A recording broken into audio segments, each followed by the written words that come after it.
Algo inimaginable hoy en día es que un equipo argentino tenga que usar una camiseta de otro, pero hasta hace un par de décadas era algo que ocurría, porque los juegos de camisetas no abundaban, porque no había tanta tecnología o por lo que fuera, pero ocurría.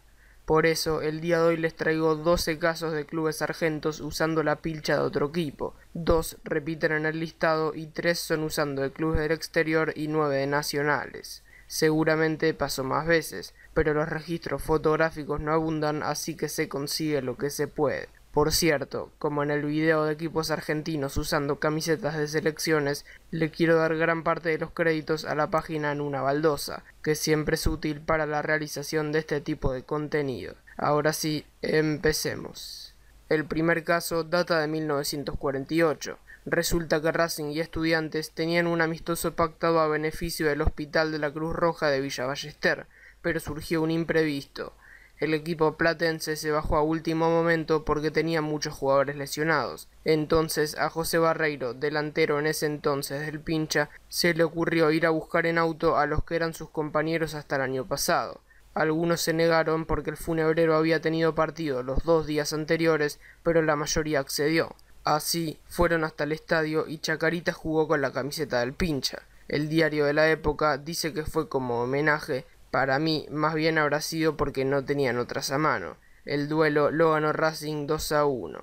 Si les muestro esta foto, seguramente se pongan a pensar en un partido antiguo de Boca. Lo cierto es que lo único verdadero es que es antiguo. Resulta que, en julio de 1955, Quilmes debía enfrentar a su clásico, Argentino de Quilmes, en un duelo por la Primera B, que en ese momento era la segunda división. Cuestión que el cervecero hacía de local, pero tenía la cancha inhabilitada por el Tribunal de Penas. Ahí es donde apareció Boca. Quilmes le pidió prestada la cancha y en un gesto inhabitual, el Ceneice se la prestó sin contraprestación.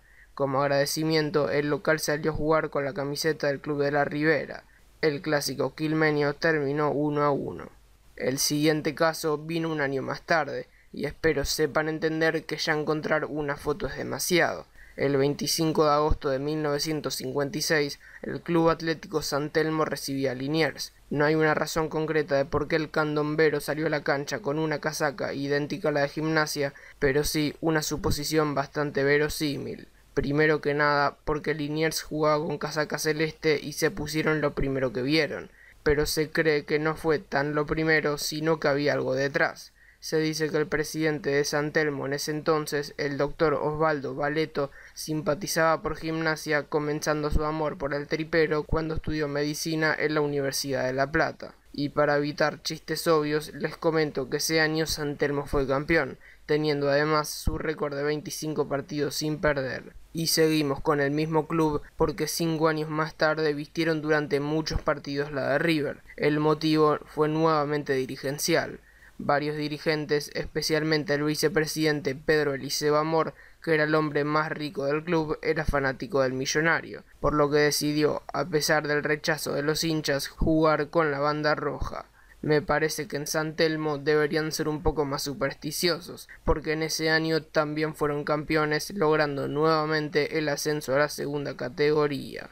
2 años después, Boca sería nuevamente protagonista, pero esta vez del otro lado. Corría el año 1963 y para el Ceneice no era uno cualquiera, disputaba por primera vez la Copa Libertadores de América. En su tercer partido, por fase de grupos, recibían en la Bombonera la U de Chile, que solo llevó camiseta azul. Como el parecido era muy importante, debieron buscar una alternativa. Recordaron que el año anterior el Milan había ido a Buenos Aires a jugar amistosos y se dice que por el pase del peruano Víctor Benítez del club argentino al italiano les regalaron varias pilchas rosoneras. Entonces abrieron el cajón y problema resuelto. De todas formas, el hecho curioso duró solo 45 minutos porque en el segundo tiempo vistieron una amarilla. La primera parte terminó sin goles y en la segunda ganó 1-0 Boca, que terminó siendo subcampeón en aquella edición. La camiseta del Milan por lo visto no les cayó tan mal a los jugadores, porque se siguió viendo en entrenamientos incluso varios años después.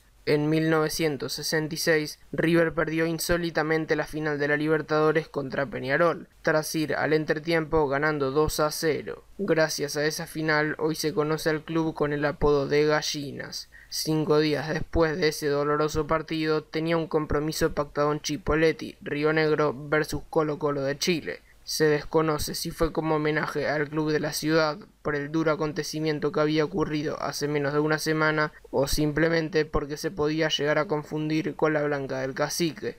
Pero lo que al fin y al cabo pasó fue que River saltó a la cancha con la camiseta de Chipoleti. Al menos no fue puro dolor porque ese partido fue triunfo 4-1.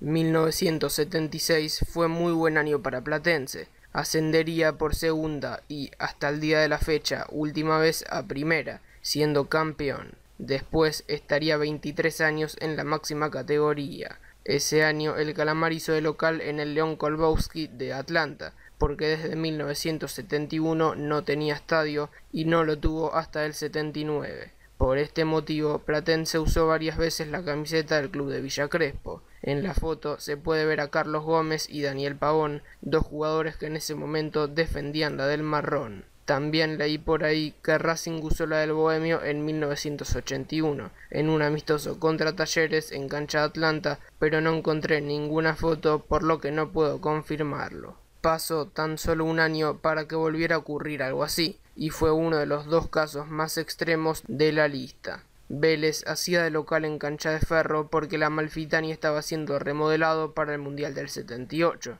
Uno de los partidos que disputó en este estadio fue el de la fecha 29 del Metropolitano del 77 ante Platense. Lo llamativo del partido fue que el Fortín tuvo que jugar la primera mitad con la camiseta de Ferro, su clásico rival. Al día siguiente, el diario Crónica decía que algo había sucedido rumbo al estadio con la camioneta que trasladaba la indumentaria de Vélez por obra de los desconocidos de siempre. El Calamar solo había llevado la camiseta suplente, blanca, y se confundía con la del local, por lo que recurrieron a pedir prestadas la hermosa camiseta del verdolaga de esa época con el escudo grande en el pecho. Cuando se enteraron de esto, un utilero de Vélez fue hasta Liniers y llevó la clásica alternativa de Vélez, azul con la B blanca que pudo usarse en el complemento. Larracuy, jugador del Fortín en ese entonces, comentó cómo fue el ingreso a la cancha.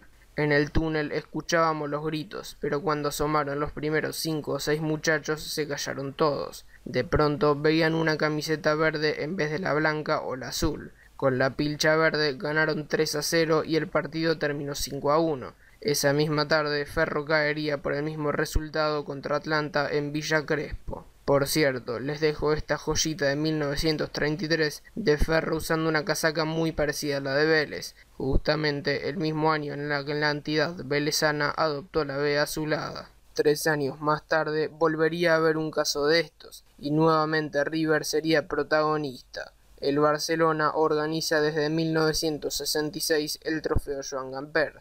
Hasta 1996 se jugaba con semifinales y después se empezó a hacer a partido único. En 1980 River lo jugó por primera y, hasta ahora, última vez. Como para seguir la costumbre de los argentinos, el Millonario cayó en el primer partido y se quedó sin final. Hasta ese entonces el único que había logrado pasar a la final había sido Chacarita, que bailó al Bayern Múnich en el 71.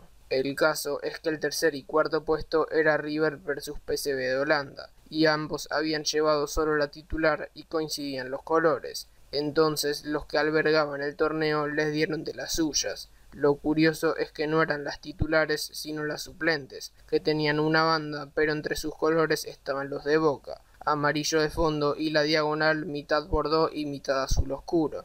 Ese partido terminó empatado, pero los de Núñez ganarían en los penales.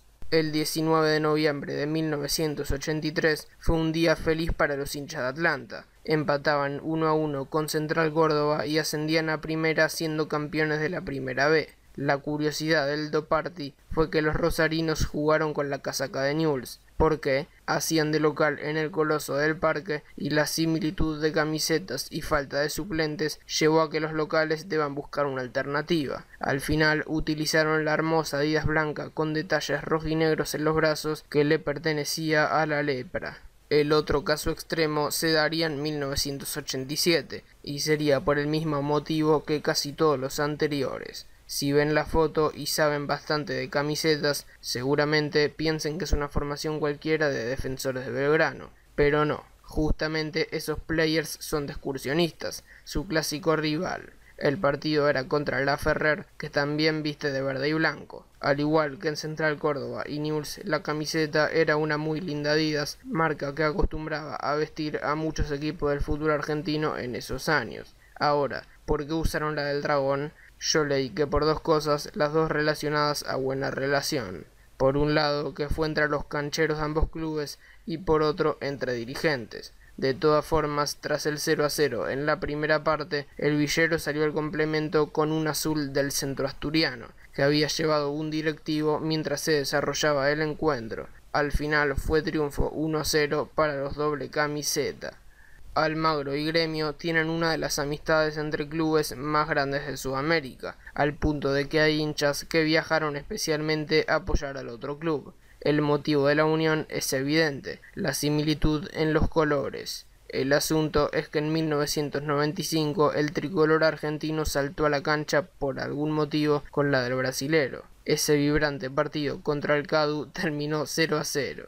El parecido de la pilcha era aún más grande en 1995 y casi que pudo haber pasado desapercibido para muchos espectadores. Gremio en ese entonces tenía como proveedor y patrocinador a Penalty.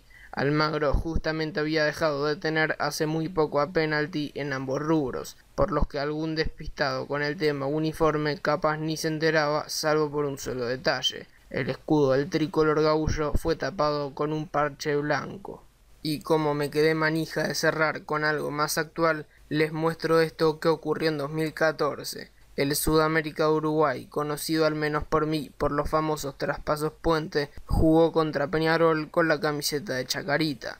Bueno, no literalmente la del funebrero porque las publicidades y la marca eran las del club uruguayo, pero tenía la bizarreada de que estaban los dos escudos, el del equipo argentino en el medio y al lado el de los buzones, que suelen utilizar una casaca completamente naranja. Al parecer no hubo motivo en especial confirmado, pero es medio obvio porque había mucha coincidencia de nombres. El flaco Vivaldo, exjugador de Chaca, era el técnico, Vicente Celio, expresidente de Chaca, era el presidente, y Emanuel Centurión y Maurén Franco, exjugadores de Chaca, eran parte del plantel. Ese partido terminó 1-1. El equipo de San Martín sacó un comunicado recusando el hecho. Sudamérica de Uruguay ha incurrido en una apropiación de los emblemas que distinguen a Chacarita en el mundo, elementos que lo identifican y que no deberían imitarse. Bueno, ya me saqué las ganas de ver algo moderno, así que me despido. Un abrazo de gol.